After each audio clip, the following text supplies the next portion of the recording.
Saying what you did at that time has put the nation in more mess economically. And therefore, because of the current economic situation we have found ourselves, that there is need for us to look at the details and to know whether they were rightly spent. But then there is somebody that must make a statement on this issue. Senate President Emeritus, dismissed Senator Ahmed Lawan. Just say a word so that we can go into the next issue. Nobody in this chamber should suggest that we shouldn't look to anything that we feel is in the public interest. But let me say this very clearly. What Nigerians want today is food. What Nigerians want today is food and security. This belongs to the medium term or long term action that we need to take. How are we going to provide food for Nigerians and protect their lives tomorrow or from today? This report, right of approval only. It doesn't have the right when money has been spent for you to rectify. We don't have the right to rectify. We only have the right to approve. Check the constitution. Senator Goje. Thank you, Mr. President. So that Nigerians will know what has happened, and it is in your own interest, in the interest of Nigeria, that these things, these facts are made available, and if need be, the actors should be at the consequences of their action. We shouldn't protect anybody. We're in a very serious situation in this country now. Mr. President, don't waste time. Please set up this committee to investigate this issue. Paul, there is nothing that the National Assembly that makes laws on them that cannot look at them and consider them. If there were expenditures wrongly done in contradiction to the provisions of the Constitution, the National Assembly can look at the expenditures, and if sanctions are needed for unlawful or wrong or unauthorized expenditures, the National Assembly can provide the sanctions. That is one. Secondly, Mr. President, what the 9th National Assembly approved or ratified in terms of ways and means was not 29 or 30 trillion. It was 22, but there was 819 billion to attend to deal and address very serious infrastructural dilapidations that we had across the country. So it was not 30 trillion, it was 22, and then of course the one we had made it almost 23. So if we have a ways and means that is 30 today, that means something happened between then and now, and it's for the National Assembly to find out what happened. Mr. President, distinguished colleagues, nobody in this chamber should suggest that we shouldn't look to anything that we feel is in the public interest. But let me say this very clearly. What Nigerians want today is food. What Nigerians want today is food and security. This belongs to the medium term or long term action that we need to take. How are we going to provide food for Nigerians and protect their lives tomorrow or from today? This report talks about it. Mr. President, let's not put the cart before the horse. Let's consider it necessary to look at what happened in the past. But we are in the present, and the present is so unpleasant. And we have to act very, very swiftly. Thank you very much. I think thoroughly. The easiest thing you do is set up this committee to interrogate this issue, because there should be no holds barred. Everything should be made available. Everything should come to the light to light, so that Nigerians will know what has happened. And it is in your own interest, in the and the interest of Nigeria, that these things, these facts are made available. And if need be, the actors should be at the consequences of their action. We shouldn't protect anybody. We are in a very serious situation in this country now. Mr. President, don't waste time. Please set up this committee to investigate this issue. Thank you. Initiated by the former Senate leader. Mr. President, you have mentioned now, we are in one of the most difficult situations in this country. And the essence, constitutionally, of having a Senate is to provide stability in circumstances like this. We have people that know better than some of these people that are holding forth for the government now. Quicker resolution mechanism instead of the securitization for 40 years. And from the way the discussion has come up now, this clarification introduced by DSP has now made that provision very imprecise. If some people spent money before bringing it to the parliament for approval or appropriation, where did they get the money they spent? Because they spent money and they came here to look for approval over money they have spent. Now it's not an obligation again. It is classified as obligation, 30 trillion. This debt overhang, Mr. President, is responsible for the problems we're having. This 30 trillion debt overhang, which nobody says he knows the detail, how they spent that money. Outside 809 something billion, which this parliament, this Senate approved. 800 something billion, they approved. So about 20 something trillion, they knew nothing about it. They didn't know how the money was spent, what it was spent on. And we are carrying it on. So the committee recommended that there should be, the liquidation of that 30 trillion should be prioritized. Liquidation should be prioritized.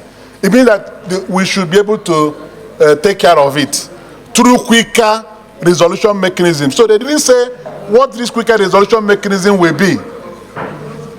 They didn't say it. Senator Ome,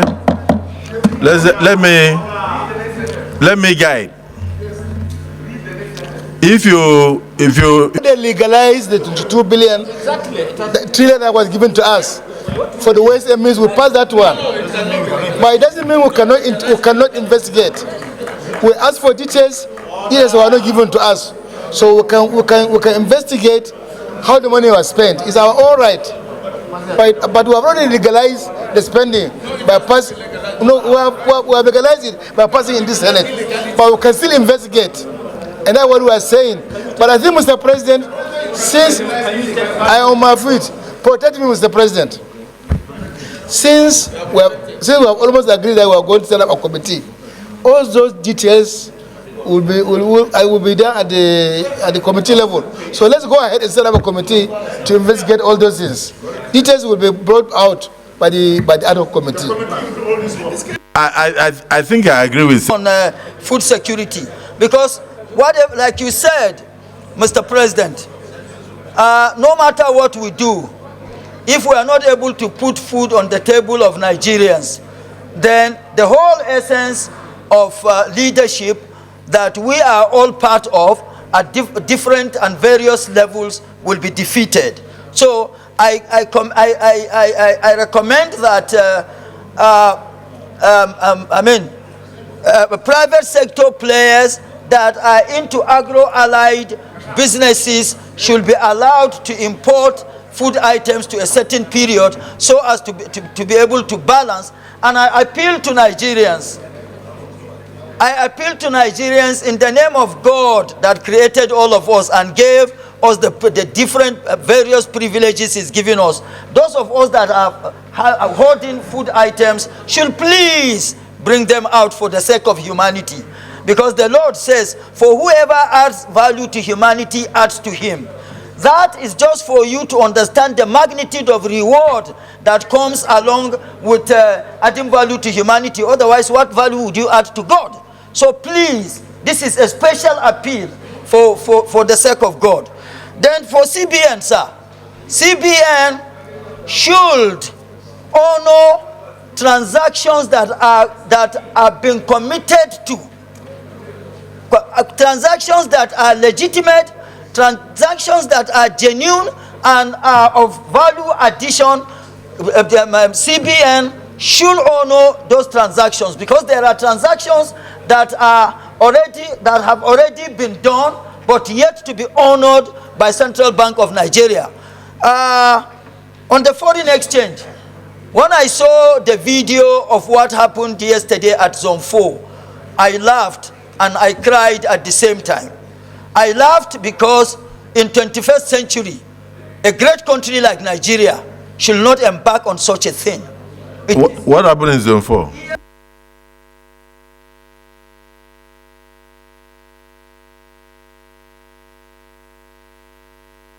That will not solve our foreign exchange problems. I'm sure you want to come with a separate motion on that. Point of order. They've done everything humanly possible in putting together the reports, all encompassing. Let me say that what is happening currently in Nigeria is not something that is happening in isolation. It's not only Nigeria that's facing this kind of economic challenge. Please repeat that, because and use your campaign voice. I said it's not something that is happening in isolation to Nigeria. It's something that has international dimension. The world economy is not in its best shape as we speak. As we speak, the United Kingdom, the economy of the United Kingdom is in recession. They are in recession as we speak. The price of goods, commodities everywhere in the world has risen. Everywhere. In the US, name it, anywhere, everywhere. So it's not peculiar to Nigeria. The Russian-Ukraine war, the Middle East crisis has created a situation where prices of goods and commodities all over the world has gone up. So what is left for us here is to look at our own problem and try to surmount these problems. And that is exactly what we are doing. Let's everybody not, we should stop thinking that, no, it's only Nigeria. No. Yes, we are facing challenges occasioned by what is happening internationally. So now we have to look at these problems. How do we do that? How do we deal with these problems? And this is exactly what we are doing. Yes, we have pockets of problem. Of course, our security situation is not how we want it to be. We understand the CAC is doing very well in collaboration with Service Chief and other security agencies. They are doing their best. For instance, if you look at what is happening in the Northwest, now the situation is a little bit reducing. Before, you could not travel between here and Kaduna. There's no way. There was no way you could travel between here and Kaduna. But now, you can even travel in the night between here and Kaduna, between Abuja and Kaduna. And I was speaking with Senator Lamido. Senator Tambol is here. Senator Lamido was telling me that they are dealing, in fact, the problem they are facing in their area before now has been reduced. They have chased away most of the bodies around that area. He told me, I'm sure, Senator Tambol here, former governor of Sokoto State. So, the government is doing its best. The president is doing his best. What we need to do is to have everybody coming together, a full collaboration of everyone.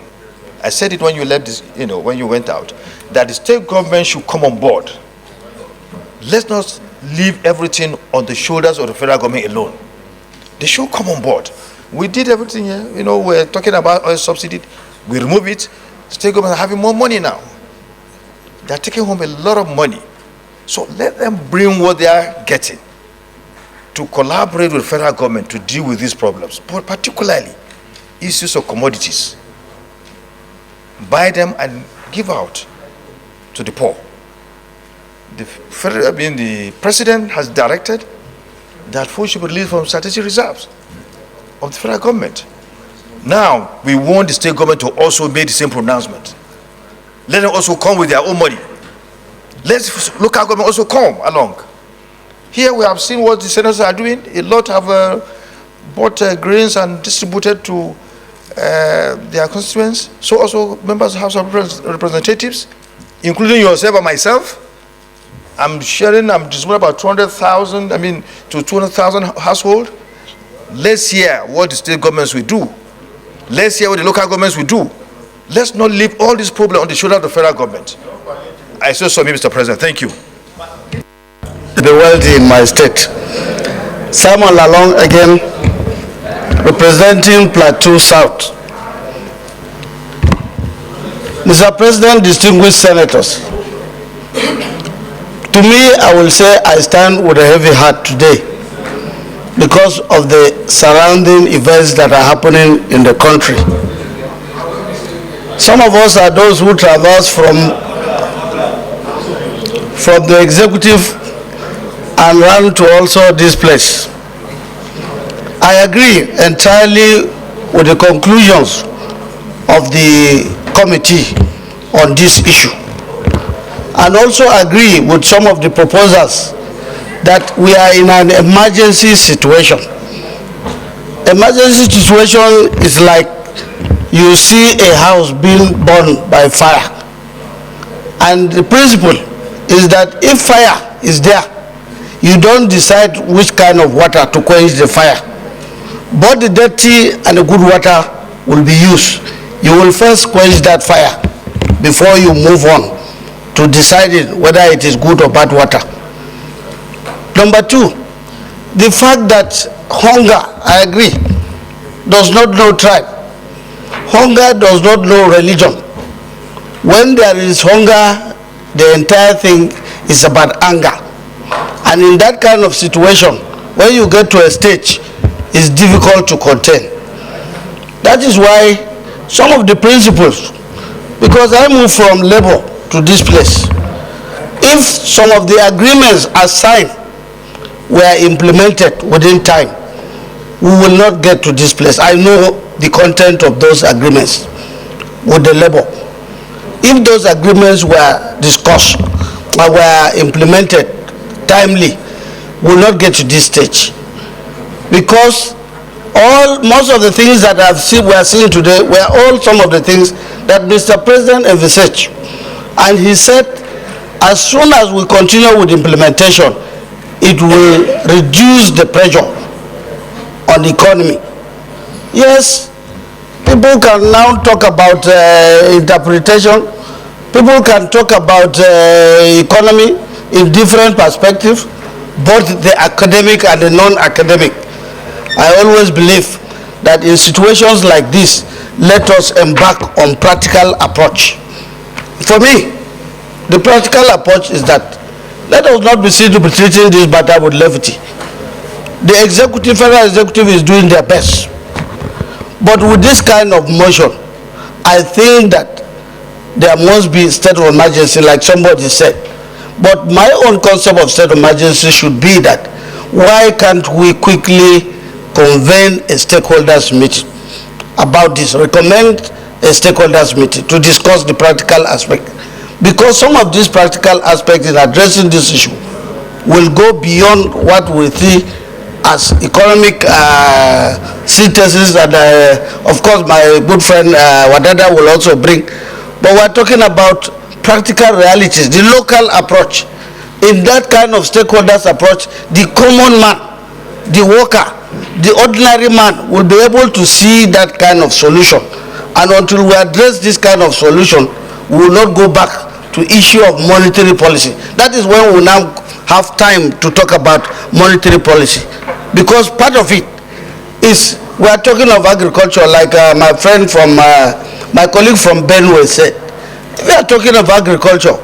You move to Niger, there are large portions of land that federal government, yes, land belongs, the custody of land is in the hands of the state, but the federal government can make an approach and take over for public policy certain portions of the land and start production of certain crops if we think that can be of help. Security is all they need to deploy to that place. If you go to Plateau, for instance, everybody knows that there is no state that produces potatoes like Plateau. Just like Benue produces yams. You can't get potatoes. Potato is very essential. It is not only mere food, but it's also medicinal. Today, we have a very big crisis in part of Plateau. That is the area that produces potatoes and serves Nigeria. If we really want to make an emergency, part of the security is that I saw that they say they want to establish a barracks. When will they start building a barracks that will address that kind of situation? Is more deployment to allow and escort the farmers back to their farms, they are farming and they're coming back. Otherwise, Mr. President, I know that you would like to eat potato. You are not going to get imported potato. By the end of next year, if there is no potato from Mango and Bokos, you will not see potato in Nigeria again. No, situations like this will require serious situations. I wasn't, yes, I am part of those that just saw the motion for the first time, yes, but the deliberations, like I said, brought out by seasoned experts. The Senator Abiru is a good banker, and they brought out this within a short time. So within a short time, let us look for short measures quickly, so that the man outside will know that something good is being done. Even if it's not good enough, he will know that it is an uncommon approach from an uncommon president of the Senate by uncommon senators to survive and also to rescue Nigeria from this predicament. I so move. Let me, I must say that unverified report has it that each of the state governments in the last few months have received additional 30 billion from the Federal Inland Revenue Service outside their normal allocations, from the Federation account, outside their normal allocations, to assist them in ameliorating the food situation. So we believe that every state government should utilize the funds so received towards ensuring that food is available in the country. So the state governments have a lot to do. They are closest to the people. And I don't want to mention local government because most local governments are controlled by the state governors. So my belief is that if the state governments do what is needful, then the local governments in turn will only be involved in sharing to make sure that these things get to the people. But we must not overlook the fact that Nigerians are not going to be interested in stories. Nigerians want to see action. And that is why I commend the joint committees for the recommendations that they have done, and I commend the senators who are constantly going back home almost every weekend to assist to make sure that you reduce whatever sufferings, but assure the people that this government will do everything possible. That's why I said no policy will be exclusive or excluded. This is an emergency situation. Nigerians want to eat food and we are going to provide food for them. The government will have no excuse. Despite what we met on ground, COVID-19 used to kill in Italy alone up to 4,000 people in a day. Most of them were farmers. They couldn't go back to farm. Ukraine, fighting with Russia. 70% of the world's wheat came from Ukraine. And therefore, those things have stopped. The wheat can no longer come. So you don't expect that not to have impact. And then insecurity in the northwest with the vast land. And then, of course, what was happening in the north central. You don't expect that not to have impact when people could not enter their farms. Then, of course, the ways and means and the borrowing of over 30 trillion without necessary earnings by the CBN vis-a-vis the federal government. And then the global economic situation where even United Kingdom has announced recession. So I think people need to be patient with government, but rather look at what we are doing as a Senate and as a National Assembly. We cannot sit back and allow our people to be hungry. And so we must do everything. If what we are producing right now is not sufficient, we can't sit back and say, oh, no importation by the private sector, no importation. If we need to even look at the issue of closure of borders, we should do so, if that will assist us to make sure that food is available. Because even now, with the little you have, tons and tons of food are being taken across the borders every night. Yes, at the moment, the CFA is stronger than the Naira. So people are rushing to go and sell their food products in CFA and not in Naira. So we are going to look at every issue. And that is why I applaud the Senate, I applaud the Joint Committee, and I'm saying if the recommendations are not far enough, we will do so. And thereafter, we'll still have a small committee of leadership to go further and discuss with Mr. President to make sure that everything that we need to do, we do so to make sure that Nigerians are happy. Because they voted for us, they don't want excuses despite the global economic recession. All they want is to see food on their table, and food we shall give to them. Security we must give to them. I also join you to commend the security services for the reduction in crime across the board. And I also mentioned in our closed session the other day, we're happy to hear that almost all of those who caused insecurity in Abuja, including the killers of that young lady they called Nebena, have all been apprehended and are in detention. So a lot of things are getting improved, and we must continue to improve and work on it despite what is happening globally. The war in Gaza is also a problem and all that. And then even the war in Sudan and other areas. And then of course, the insecurity in the nations around us, our neighboring places, and then the climate change and all that. But I commend you for this, and let us go straight into the recommendations and see whether they are far-reaching enough. Thank you for what you have done.